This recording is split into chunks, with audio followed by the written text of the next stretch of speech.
नमस्ते। थर्ड आई में आपका स्वागत है। आज हम लोग इसी किसान आंदोलन की बात को थोड़ा आगे बढ़ा लें। आगे इसलिए बढ़ा लें कि किसानों ने एक आह्वान किया है कि अंबानी और अडानी, ये दो लोगों के जो सामान ये लोग बना रहे हैं उसके बहिष्कार करने के लिए। अंबानी जी के बारे में आप सब लोग बहुत ठीक से जानते हैं, बहुत से लोगों की स्टेक्स भी हैं, और वो मैं इसलिए कह रहा हूं कि अंबानी जी का ने अपना जड़ें इतने फैला चुके हैं कि उनके बनाए हुए या उनके द्वारा वो सामान तो बहुत लोगों के घर में नहीं है, क्योंकि अंबानी जी क्या बनाते हैं क्या नहीं बनाते हैं नहीं पता, लेकिन उनके शेयर हिंदुस्तान में बहुत, जो भी शहर में रहता है और अगर उसने कहीं ना कहीं से स्टॉक मार्केट में कुछ भी कर रखा है तो अंबानी जी उसके घर में जरूर प्रवेश कर गए हैं। तो अंबानी के बारे में लोगों को ज्यादा पता है, काफी पता है। अडानी जी के बारे में बहुत सी चीजें लोगों को नहीं पता है। तो आज हम लोग थोड़ा सा कोशिश करेंगे कि क्यों किसान इसको कर रहे हैं और एप्रहेंशन क्या है, मतलब अडानी जी के आने से क्या दिक्कत है, वो एप्रहेंशन की भी बात करेंगे। पहले तो बात कर लें कि अडानी जी कौन है। 1962 में गौतम शांतिलाल अडानी जी गुजरात में पैदा हुए, और एक अच्छी बात यह है, ये सब लोगों को बड़ा आदमी बनने के लिए ये ग्रेजुएट ड्रॉप आउट है, एक नया टर्म है जो लिखा था ग्रेजुएट ड्रॉप आउट। तो जब पहले हम लोग बड़े हो रहे थे तो कहा जाता था कि 12वीं फेल, 10वीं फेल, तो समझ में नहीं आता था कि ये कौन सी क्वालिफिकेशन है गांव में, लेकिन अब समझ में आता है। कहा ये नहीं जाता है कि फेल, कहा जाता है ड्रॉप आउट। खैर, ये ग्रेजुएट ड्रॉप आउट है। फिर ये बंबई चले गए, 7 भाई बहन थे इन लोग, ये बंबई चले गए, वहां पे इन्होंने डायमंड का काम शुरू किया और वहीं से इन्होंने अपना बिजनेस बढ़ाना शुरू किया। इनके बारे में ये बता दें कि इन्होंने 1988 में अडानी एक्सपोर्ट्स, अब कई जगह आपको लिखेगा अडानी एक्सपोर्ट्स लिमिटेड, लिमिटेड नहीं था, अडानी एक्सपोर्ट्स करके अपनी पहली कंपनी के लिए शुरू की जो पार्टनरशिप फर्म थी। और पहली कंपनी टेक्निकली इनकी अडानी एंटरप्राइजेस लिमिटेड 1993 में शुरू हुई, जो कंपनी के रूप में, जिसको हम और आप जानते हैं रजिस्ट्रार ऑफ कंपनीज में जिसका रजिस्ट्रेशन हुआ। और उसके बाद इन्होंने एक लंबा सफर तय किया है। आज अडानी जी हिंदुस्तान के नंबर 2 के सबसे धनी व्यक्ति हैं मुकेश अंबानी के बाद। अक्टूबर 2020 में फोर्ब्स जो मैगजीन है, जो दुनिया भर के धनी लोगों का ये सब देखती है, किसके पास कितना पैसा, कितना क्या, जो एस्टिमेट करती है, उसके अनुसार इस समय इनके पास 25.2 बिलियन US$ की संपत्ति है। $1 बिलियन मोटे तौर पे अगर आज 74 रुपए का डॉलर कर लें तो 7,400 रुपए का हुआ। तो ये अगर 25.2 बिलियन की बात कर रहे हैं तो मोटा अंदाज समझ लीजिए करीब 1,90,000 करोड़ की संपत्ति इनके पास है, इनकी फैमिली के पास, जो ये ओन कर रहे हैं। इनके जीवन के 2 टर्निंग, क्योंकि ये भी समझ लीजिए क्या है, कहां से, तो टर्निंग पॉइंट 2 थे। और ये खुद ये कहते हैं कि मेरे जीवन का टर्निंग पॉइंट जब ओपन जनरल लाइसेंस हुआ, OGL हुआ करता था पहले, ओपन जनरल लाइसेंस हुआ 1985 में, जब ये पॉलीमर इंपोर्ट करने की छूट मिली और उसमें इन्होंने बहुत पैसा कमाया। फिर एक दूसरा इनके जीवन का जो मेजर टर्निंग पॉइंट आया मेरे हिसाब से, वो 1995 में, जब गुजरात गवर्नमेंट ने इनको वो एक, उस समय ये कहा जा रहा था कि फॉर मैनेजमेंट आउटसोर्सिंग की बात हो रही थी, जैसे आजकल आप सुनते हैं ना आउटसोर्सिंग, उस समय नया नया टर्म था।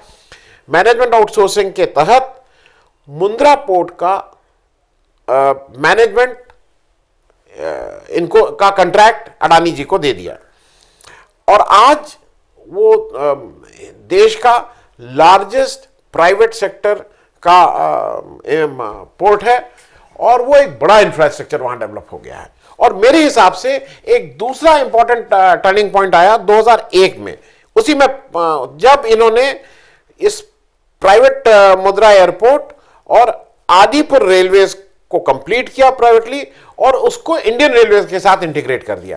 तो अब इनका कुछ भी सामान आ रहा है वो रेलवे लाइन से भी जुड़ा हुआ है, वो हिंदुस्तान के किसी भी कोने में आराम से पहुंच सकता है। अच्छा, अब एक चीज बात ये उठती है कि भाई देश में सबको बिजनेस करने का हक है, इसमें कहीं कोई दो राय नहीं है, और अगर कोई बिजनेस करके तरक्की करता है तो अच्छी बात है। लेकिन जो ऑब्जेक्शन है, या जिस वजह से लोगों का थोड़ा यह है कि भाई अडानी जी कौन सा बिजनेस कर रहे हैं, वो बिजनेस ये है कि आपकी कहीं दोस्ती है, इस वजह से आपको कुछ बिजनेस मिलते हैं। मैं आगे उसके बारे में भी बताऊंगा। क्योंकि आपने जो जो भी कंट्रैक्ट आपको मिल रहे हैं वो किसी से दोस्ती या उसके पीछे कोई सॉलिड बैकग्राउंड नहीं है। जैसे अभी आपको 6 एयरपोर्ट मिल गए मैनेज करने के लिए 50 साल की लीज पे। आप वो जो एयरपोर्ट बनाए थे जीवीके, जीएमआर, ये सब लोग जो एयरपोर्ट दिल्ली बंबई के बनाए थे, ये रह गए। इन्होंने एयरपोर्ट बनाया, मैनेज करने के लिए 6 एयरपोर्ट आपको मिल रहे हैं देश के। और इसमें जो ऑब्जेक्शन वाली बात यह है वो ये है कि भाई अगर आप एयरपोर्ट में आना चाहते हैं तो आप एक ग्रीन फील्ड प्रोजेक्ट जिसको कहते हैं, बंबई के पास नया एयरपोर्ट आ रहा है, आप उसको बनाते हैं और फिर उसको कहते हैं कि हम इसको 50 साल की लीज पे लेंगे। जैसे जो राष्ट्रीय राजमार्ग का हो रहा है, नेशनल हाईवेज जो हैं, कुछ लोग बना रहे हैं और उसके बाद उसको कुछ एक समय तक लीज पे लेके उसका पैसा निकाल के फिर आपको सरकार को वापस दे रहे हैं। आप जेवर, अभी ये जेवर नोएडा के पास एक इंटरनेशनल एयरपोर्ट आ रहा है, आप उसको बनाते, लेकिन आप सरकार के चलते हुए प्रॉफिटेबल एयरपोर्ट्स को मैनेजमेंट के लिए सरकार दे रही है, तो वो तो अपने चाहतों को ही देगी, इसमें कहीं कोई दो राय नहीं है। गुजरात में भी आप, क्योंकि आपका नजदीकी प्राइम मिनिस्टर से है, ये जग जाहिर है। और वो जब 2001 में मोदी सरकार आई, अच्छा उससे ये कहना भी गलत होगा कि केवल आप उनके उससे हैं। मोदी सरकार आने से पहले भी कांग्रेस गवर्नमेंट से ने भी आपको इस तरह के आपका बिजनेस फला फूला था, बढ़ा था, लेकिन नॉट टू द एक्सटेंट जो आपने रफ्तार पकड़ी वो उस सरकार के आने के बाद पकड़ी। आप 2014 तक प्राइमरली गुजरात के ही बिजनेसमैन थे, गुजरात में ही आपका ज्यादा काम होता था। मुंद्रा पोर्ट हुआ, फिर आपने SEZ मुंद्रा में ही बनाया, वो 2006 में आपको उसकी अप्रूवल मिला गुजरात गवर्नमेंट से, और 2012 में आपने उसका नाम भी चेंज कर दिया, Adani port and SEC limited कर दिया, लेकिन ये सारे काम आप वहां कर रहे थे। आज की तारीख में आप देश के एक बड़े खिलाड़ी हो गए हैं अडानी जी। और जो मैं जल्दी से बता दूं, जैसे लॉजिस्टिक्स, एडिबल ऑयल, कोल ट्रेडिंग और माइनिंग, आप ऑस्ट्रेलिया में भी आपने कुछ माइंस लिए हैं जिसको लेके कुछ चल रही है तकरार। कुछ लोग ये कह रहे थे कि जब मोदी जी फॉरेन टूर पे गए थे तो उसमें एक उन्होंने आपके फेवर में कहा था, तब आपको माइनिंग लीज मिली। और कुछ लोगों का कहना यह है कि भाई वहां जो आपके अगेंस्ट जो हड़ताल और आंदोलन चल रहा है वो उतना टेक्निकल नहीं है जितना एनवायरनमेंट वाले आपके अगेंस्ट हैं। वो एक अलग इशू है, उसको बाद में बात करेंगे। पावर में आप उससे आ गए हैं। ऑयल एंड गैस एक्सप्लोरेशन है, एक्सपोर्ट इंपोर्ट ऑफ पल्सेस में आप बड़ा काम कर रहे हैं, पोर्ट डेवलपमेंट है और रियल एस्टेट है। मैं एक चीज जल्दी से आपको बता दूं कि अडानी जी का एक जो कोयले में जब इन्होंने फॉर्च्यून बनाया, मैं जब नौकरी करता था तो उस समय मैं इंपोर्टेड कोकिंग कोल का नोडल अफसर रहा कुछ दिन एक बड़ी सरकारी कंपनी में। जब इंपोर्टेड कोकिंग कोल का मैं आपको नुक्ता बताना चाह रहा हूं कि कहां पे पैसा बनाया जाता है। जब आप इंपोर्टेड कोकिंग कोल लेते हैं तो जैसे ऑस्ट्रेलिया से सबसे बड़ा आता है, तो ऑस्ट्रेलिया से जब जहाज चलता है तो वहां पे बोला जाता है लोड पोर्ट एनालिसिस। उस कोयले की गुणवत्ता की जांच उस लोड पोर्ट पे होती है, उसको लोड पोर्ट एनालिसिस बोलते हैं। और एक डिस्चार्ज पोर्ट एनालिसिस होती है। जब वो कोयला वहां से चल के हिंदुस्तान के पोर्ट तक आता है तो उसके केमिकल कॉम्पोजिशन चेंज हो सकते हैं। मुझसे कोयला कहा गया, मान लीजिए कि A ग्रेड का है, इस दौरान वो किसी भी कारणों से अगर उसकी गुणवत्ता कम होती है तो मैं उसका पैसा कम दूंगा या नहीं खरीदूंगा अगर मेरी गुणवत्ता के हिसाब से नहीं है। तो डिस्चार्ज पोर्ट एनालिसिस मतलब जिस पोर्ट पे उसको डिस्चार्ज होना है, जहां तक पहुंचना है, वहां की एनालिसिस। जितनी सरकारी कंपनीज थी ये सब खरीदती थी डिस्चार्ज पोर्ट एनालिसिस पे। हिंदुस्तान में जब कोयला हमारी डेस्टिनेशन पे पहुंच जाएगा तो उसकी क्या गुणवत्ता है, मैं उसके हिसाब से पैसा दूंगा। अडानी जी ने ये चेंज करवा दिया बहुत सी कॉन्ट्रैक्ट्स में, जिसको कहते हैं जहां पे किलिंग हुई और जहां पे इन्होंने वो किया, जहां पे लोड पोर्ट एनालिसिस फाइनल हो गई। मतलब जब कोयला ऑस्ट्रेलिया से चलेगा वो फाइनल हो जाएगा, ऑस्ट्रेलिया या कहीं से भी आप इंपोर्ट कर रहे हैं, और उसी की बेसिस पे आपकी जो LC है, आपको जो पैसा है उसी समय मिल जाएगा। तो आप सोच सकते हैं ये कितनी बड़ी सहूलियत थी। जो इस धंधे को समझते हैं उनको ये समझ में आ जाएगा कि ये लाख 2 लाख नहीं, कई करोड़ों को बिलियन करोड़ों का खेल था। इनका एक ये अभी अडानी फाउंडेशन भी चलाते हैं, धर्म कर्म का काम भी करते हैं। इनकी पत्नी जो डेंटिस्ट हैं वो उसकी अध्यक्ष हैं, और इन्होंने अभी हाल में ही PM केयर फंड में 100 करोड़ रुपया दिया। अब उस केयर फंड में कौन कितना दे रहा है आप तो बताया नहीं जाता है। इन्होंने पीएम केयर फंड में 100 करोड़ दिया, गुजरात के चीफ मिनिस्टर फंड में 5 करोड़ दिया, महाराष्ट्र के चीफ मिनिस्टर फंड में 1 करोड़ दिया। मतलब जिसके हिसाब से जिसका जितना था उसको सबको उस कोरोना के से लड़ने के लिए दिया गया। क्योंकि इनके ऊपर जो एक बार बार आरोप लगता है कि मोदी जी के घनिष्ठ है, उसका एक कारण यह है कि 2014 में इन्हीं के जहाज को लेकर मोदी जी ने बहुत जगह इलेक्शन का कैंपेन किया था। हालांकि बाद में ये कहते हैं कि मुझे उसका पूरा पैसा दिया गया और वो पैसा आया। अब मैं उसके बारे में बता दूं कि कौन सा पैसा कहां से आता है। एक आपको मैं चार्ट भी दिखा दूंगा। इनको एक कॉन्ट्रैक्ट मिला है Maharashtra eastern grid power transmission, Maharashtra के जो पावर सप्लाई है उसका इनको 2 कॉन्ट्रैक्ट मिले। मैं सिर्फ जल्दी से आपको, क्योंकि वो आप चार्ट भी देख लेंगे, आप उसको वो देख लीजिए, उसके लिए एक इक्विपमेंट आना था। ये मैं सिर्फ एक आपको एग्जांपल के तौर पर बता रहा हूं। वो इक्विपमेंट चाइना ने दुबई में एक कंपनी को बेचा $3,29,586 में, $3,29,586 में दुबई में बेचा गया। इक्विपमेंट आना था इनके पास, शिप लेकिन डायरेक्टली अडानी जी को हिंदुस्तान में हो गया, अडानी जी की कंपनी को। और दुबई से सेम जो इंस्ट्रूमेंट था उसका दूसरा बिल बना, 3,29,000 की जो चीज थी वो हमारे यहां कितने में आई, $42,85,010, 1300% का मार्कअप। मतलब जो मार्जिन था, जो आलू जैसे अभी डर लग रहा है ना कि आलू 10 रुपए में खरीद के अडानी जी 10 रुपए की चीज 100 में नहीं बेचेंगे, 130 रुपए में बेच रहे थे। और वो भी आलू आ चुका था, आलू डायरेक्टली मंगा लिया वो घुमा के। आलू से कंपैरिजन मैं ये कर रहा हूं कि जो मटेरियल था।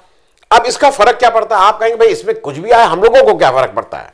फर्क ये पड़ता है कि जो इनको जो टैरिफ, जो बिजली का जो किराया जो दर होनी थी, वो इस जो ये इंफ्रास्ट्रक्चर बना रहे थे, ट्रांसमिशन का नेटवर्क बना रहे थे, उसकी कॉस्टिंग कितनी आ रही है उसके बेसिस पे बननी थी। तो आप एक 3,23,000 की चीज को अगर 42 लाख दिखा रहे हैं, यूएस डॉलर है ये सब, तो नेचुरली उसकी कॉस्ट भी बढ़ जाएगी।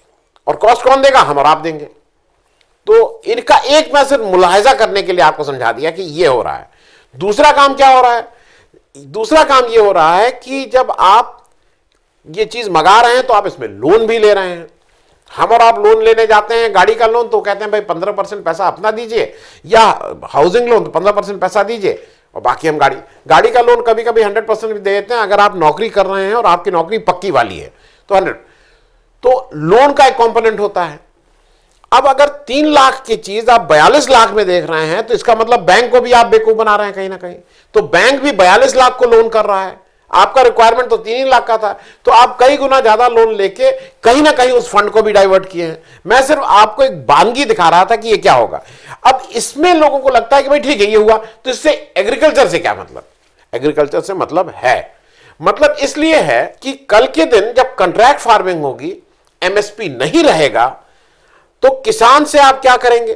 किसान से आप कहेंगे कि भाई तुम्हारी जमीन और इसमें मैं तुम्हें बीज दूंगा, खाद दूंगा, पेस्टिसाइड दूंगा, ये लगाओ, और इसको मैं एक भाई हमारा तुम्हारा है कि जो उस समय प्राइस होगा खरीदा जाएगा, यही होगा। अब होगा क्या, जब आप अपनी इस तरह की प्राइस, आपकी आदत है ना, आपकी आदत है 3 लाख की चीज को 42 लाख में करने की, तो आप अपनी जो खाद है उसको बड़े दाम पे दिखाएंगे, आप अपनी पेस्टिसाइड बड़े दाम पे, बीज बड़े दाम पे। अब 100 रुपए की जगह मान लीजिए उसका दाम 100, वो 200 दिखाया जाएगा। मार्केट में वो 200 रुपए में बिकेगा नहीं, तो आप किसान को कहेंगे भैया ये बिक ही नहीं सकता है, तो या तो कम प्राइस लो, या भैया हम क्या करें, ये तो भाई मार्केट का है। तो उस समय आप अपनी जो आर्टिफिशियल बढ़ाई हुई चीज रहेगी, क्योंकि आप ट्रेडर हैं, आप मूल रूप से आपका काम ही ट्रेडिंग है, तो जो जिसका काम ट्रेडिंग होगा वो ये सब नुक्ते करने की उसमें गुंजाइश बहुत ज्यादा रहेगी। अच्छा, अब एक और इसमें खेल होगा। खेल एक और, मैं तीसरा एंगल भी बता दूं। खेल ये होगा कि जब सरकार नहीं खरीदेगी, प्राइवेट प्लेयर खरीदेंगे, तो सरकार को तो पीडीएस चलाना है, मिड डे मील चलाना है, बच्चों को स्कूल का खाना देना है। किससे खरीदेगी? बिजली सरकार को भी जरूरत होगी, तो इन्हीं से खरीदेगी ना। बंबई में आपने अपना रेट ही ऊपर बढ़ा दिया है, तो आपको महंगे रेट पे खरीदना होगा। उसी तरह से आप जो अनाज है उसको अगर आप एस्केलेट करके दिखाएंगे कि नहीं नहीं ये तो 10 के नहीं, ये तो इसकी कॉस्ट ही आ रही है 30 रुपए, तो सरकार को भी पीडीएस और मिड डे मील जैसी चीजें जो सरकार को चलाना होगा उसके लिए आपसे महंगे दाम पे खरीदना होगा, तो डबल फायदा।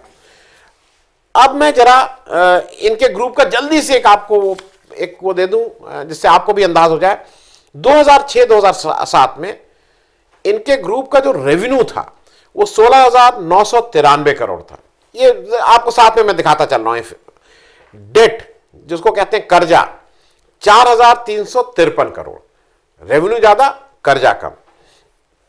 2012-13 में 47,352 करोड़ का रेवेन्यू, 16,000 से 47,000 करीब करीब 3 गुना, और कर्जा डेट 4,353 से सीधे पहुंच गया 61,762 करोड़।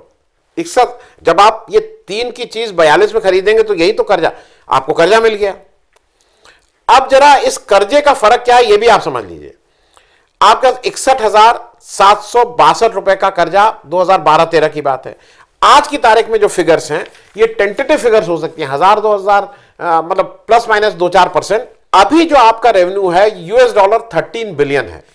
13 बिलियन का मतलब अगर उसको 74 से कर दें तो करीब करीब 96,000 करोड़, 96,000 करोड़ का आपका रेवेन्यू है। और 20 नवंबर 2020 को आपके ऊपर जो लोन कंपोनेंट था वो था $30 बिलियन। 30 बिलियन का मतलब फिर वही 74 रुपए से अगर उसको करें तो आपके ऊपर 2,22,000 करोड़ रुपए का लोन था, जिसमें से बॉन्ड्स का लोन 7.8 बिलियन और जो लोन बॉन्ड्स का लोन नहीं, बॉन्ड्स को मतलब बोरोइंग मानते हैं, लेकिन जो शुद्ध लोन था वो 22.3 1,65,000 करोड़ का लोन था। मैं सिर्फ आपको समझाने की दृष्टि से बता दूं, विजय माल्या जी जिनको आज भाग के इंग्लैंड में शरण लेनी पड़ी है, उनके ऊपर जो लोन डिफॉल्ट था वो 9,000 करोड़ का केवल था। और एसेट आज भी लोग मानते हैं, जो इसको जानते हैं, उनके पास एसेट उस 9,000 करोड़ से कहीं ज्यादा के थे, लेकिन वो उनको आज वहां जाने पड़ा। इनका लोन का कंपोनेंट, सिर्फ लोन का कंपोनेंट 1,65,000 करोड़ रुपया इस देश में है। मैं सिर्फ आगाह कर रहा हूं आपको। मैं कुछ चीजें इसलिए बता रहा हूं कि आप ये कंपनी के जाल में फंसने जा रहे हैं।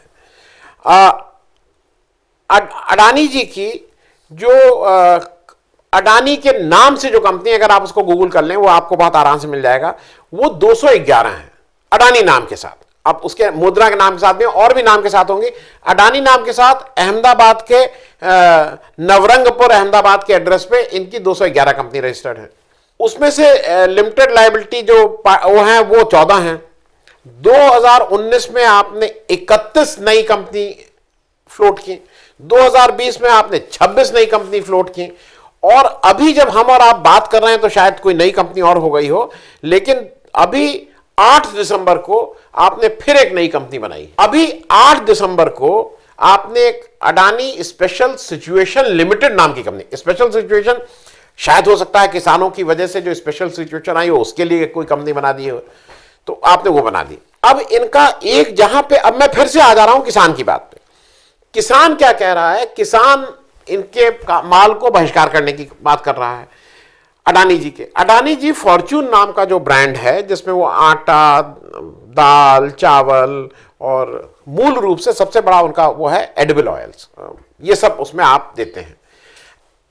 किसान कह रहा है कि इनके प्रोडक्ट को मत खरीदिए, और उसका एक कैच ये है कि हिंदुस्तान में जो एडिबल ऑयल है वो हमारा जो नेशनल वो है वो माना जाता है 19 kg पर पर्सन पर ईयर इसका कंजम्पशन होना है।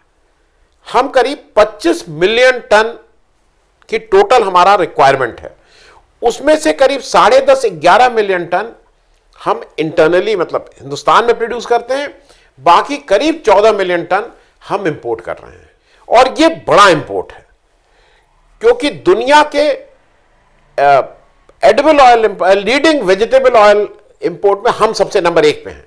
अब इसमें इनका भी इंटरेस्ट है, तो आप समझ सकते हैं कि जब इनका इंटरेस्ट है तो ये आज क्या हो रहा है? आज भाई ये हो रहा है ना, फूड ग्रेन को अगर किसी तरह से कम कर दिया जाए और दलहन और तिलहन दलहन भी पिछले साल हम लोगों ने करीब 10 बिलियन यूएस डॉलर का इंपोर्ट किया है, मतलब करीब करीब 74-75 हजार करोड़ रुपए का। तो आइडियली क्या होना चाहिए, इसका धीरे धीरे आप इंपोर्ट कम करिए और यहां के लोगों को बढ़ाइए। लेकिन मुझे नहीं लगता है कि क्योंकि देखिए ये व्यापारी हैं, ये कोई किसान तो है नहीं, इनका शुद्ध काम किसमें मेरा नफा ज्यादा है, किसमें मेरा फायदा ज्यादा है वो करने का है। क्योंकि ये जितना आ रहा था चीन से वो और फलाना जगह से, ये सब आप रिलायंस की बात कर रहे हैं, रिलायंस के जितने जो इंस्ट्रूमेंट आए थे अगर आपको याद हो वो सब चीन से आए थे। आज भी जो चीजें, बहुत सी चीजें आ रही हैं वो चीन से आ रही हैं इन लोगों की। तो ये जो कहना कि वो चीन को और एंटी नेशनल और ये सब कहना, ये सब बकवास बातें हैं, ये हमारे और आपके लिए हैं, अडानी और अंबानी जी के लिए कोई देश और वो नहीं है। तो किसानों ने मेरे हिसाब से बिल्कुल ठीक बात कही है कि इनका जो अभी का बिजनेस है उसको उसके ऊपर इन्होंने कहा है कि भाई उसको हम लोग बहिष्कार करें, और ठीक बात भी, इसका बहिष्कार होना चाहिए। क्योंकि स्वदेशी अपनाएं, स्वदेशी, हालांकि स्वदेशी के नाम पे एक बाबा जी हमारा कुछ और काम करते हैं जिनको हम लोग बाबा नहीं लाला जी कहते हैं। लेकिन जैसे तेल है ये, और मैं एक अंतिम बात कह के खत्म करूंगा, ये किसानी से हटके, ये एडवर्टीजमेंट भी हमारी उसको चेंज करता है आपको। और हम जब बड़े हो रहे थे अभी नए उसमें नहीं, तो कड़वा तेल जिसको सरसों का तेल बोला जाता है, ये सारे घरों में यूज होता था। ये चाहे खाने के लिए भी, तेल मालिश के लिए भी, कान में भी, कुछ किसी की वो नाक में भी, सब जगह यूज होता था। अब नए आ गए ना, बच्चे को कड़वा तेल नहीं, ये नहीं, वो बेबी जॉनसन या कौन सा वो तेल यूज होगा। तो ये कहीं ना कहीं एडवर्टीजमेंट के द्वारा हमारे और आपके टेस्ट को भी, हमारी आपकी चीजें जो हमारे लिए फायदेमंद हैं उससे दूर किया जा रहा है। कड़वा तेल, ये जग जाहिर बात है कि कड़वा तेल सरसों के तेल से अच्छा एडिबल ऑयल कुछ हो नहीं सकता है। और किसानों की अभी भी लड़ाई जारी है। सरकार भी अब ये टेस्ट कर रही है कि किसान इसमें कितने हद तक, कितने दिनों तक इस ठंडक को, सड़क पे जो उसके साथ दुर्दशा हो रही है, कितने दिनों तक झेल सकता है। लेकिन मुझे अंत में अभी भी विश्वास है कि अंतिम बात तो किसान की ही रहेगी। धन्यवाद। अगर आपको दी पब्लिक के कार्यक्रम पसंद आते हैं तो इन्हें लाइक करें। अगर आप इस वीडियो को YouTube पर देख रहे हैं तो चैनल को सब्सक्राइब करें, और अगर आप इसे Facebook पर देख रहे हैं तो दी पब्लिक के पेज को लाइक करें। अगर आप चाहते हैं कि हम निष्पक्ष पत्रकारिता को जारी रखते हुए आपसे जुड़े मुद्दों पर सवाल उठाते रहें तो हमें सहयोग करें। आपका छोटा से छोटा सहयोग भी इस मुहिम को जारी रखने में हमें ताकत देगा। डोनेट करने के लिए डिटेल्स जो हैं वो डिस्क्रिप्शन बॉक्स में दी गई हैं। धन्यवाद।